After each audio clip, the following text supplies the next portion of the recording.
Aceh Orloh atau Perang Aceh yang berlangsung sejak awal Belanda berusaha menginjakkan kakinya di tahun 1873. Perlawanan sengit silih berganti selama 40 tahun dan baru mereda di tahun 1913. Belanda telah salah menerka.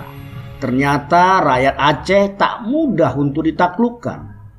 Di tahun 1925, rakyat Aceh kembali mengobarkan perang dan perlawanan kepada kompeni. Merdeka, salam sebangsa setanah air bersama channel Sejarah Perjuangan Anak Bangsa dalam kisah perjuangan Tengku Raja Angkasa dari Bakongan, Aceh Selatan. Usai perang yang melelahkan selama 40 tahun, Belanda semakin jumawa. Terlebih setelah berhasil merebut kerajaan Bakongan dengan mengadu domba keluarga kerajaan yang menewaskan Tengku Abdul Rahman. Kerajaan Bakongan kemudian diserahkan kepada Antek kolonial. Usai menguasai kerajaan Bakongan, Belanda mulai bertindak semena-mena, menempatkan kontrolur-kontrolur sipil di Tapak Tuan, mendirikan tangsi militer di Bakongan. Belanda juga menerapkan kerja rodi dengan semena-mena dan mengeruk kekayaan alam bumi Serambi Mekah. Tengku Raja Angkasa, pewaris sah kerajaan Bakongan yang tersingkir dari kerajaan, sangat murka dengan kesewenang-wenangan kompeni. Ia bertekad menuntut balas atas kematian ayahandanya, serta membebaskan rakyat Bakongan dari tekanan kompeni. Tengku Raja Angkasa mulai menempa diri di Gunung Leuser dan mempersiapkan strategi dan kekuatan perangnya. Belanda berusaha membujuk Tengku Raja Angkasa, bujukan itu ia tolak. Beliau semakin murka saat kedatangan utusan Belanda yang membawa uang santunan demi membujuk dirinya untuk bersedia berunding dengan Belanda. Tengku Raja Angkasa yang murka menantang Belanda untuk berperang di hutan Tunong. Dengan dibantu oleh Panglima Tengku Mulot, Tengku Intan dan Panglima Gadeng, pasukan kompeni dapat dihancurkan. Ratusan serdadu kompeni menjadi korban. Tengku Raja Angkasa adalah panglima perang yang unik dan memiliki taktik perang yang cerdas.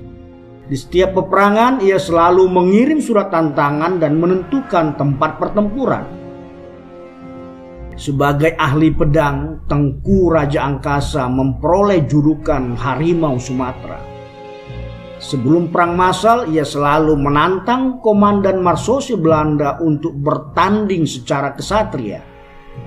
Dalam taktik perang, Tengku Raja Angkasa juga memagari daerah pertempuran dengan ranjau-ranjau dan jebakan.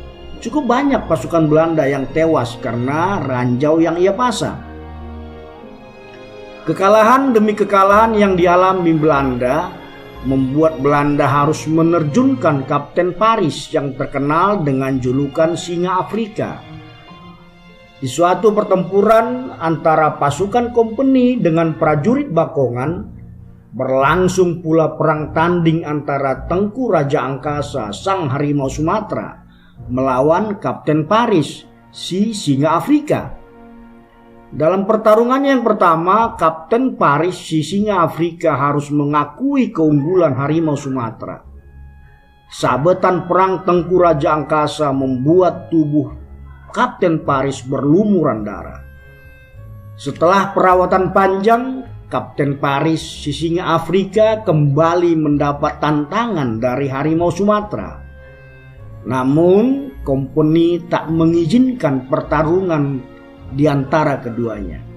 Kompeni menginginkan agar Kapten Paris segera membunuh Harimau Sumatera. Pertempuran demi pertempuran yang cukup panjang membuat kekuatan Tengku Raja Angkasa semakin melemah. Sementara ajakan berunding yang disampaikan kompeni selalu ia tolak. Akhirnya Belanda melakukan siasat licik dengan menggunakan jasa pengkhianat dari pribumi. Kemudian Belanda menemukan tempat persembunyian Tengku Raja Angkasa.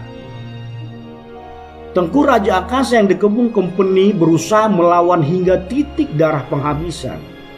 Di ujung perlawanannya, Tengku Raja Angkasa rubuh ditembak oleh sang singa Afrika, Kapten Paris.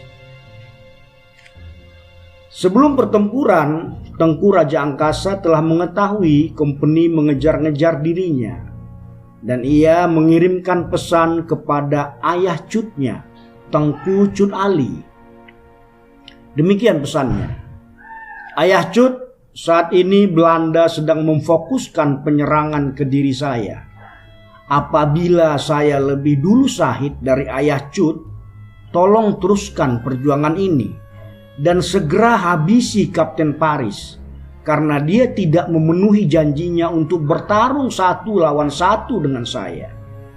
Tengku Cut menyanggupi permintaan dari Tengku Raja Angkasa. Demikian kisah perjuangan Tengku Raja Angkasa dari Bakongan bumi Serambi Mekah dalam melawan penjajahan Belanda di tahun 1925 sampai 1930. Semoga perjuangan dan pengorbanan Tengku Raja Angkasa mendapat tempat di sisi Allah Subhanahu wa Ta'ala. Terima kasih atas perhatian saudara semua.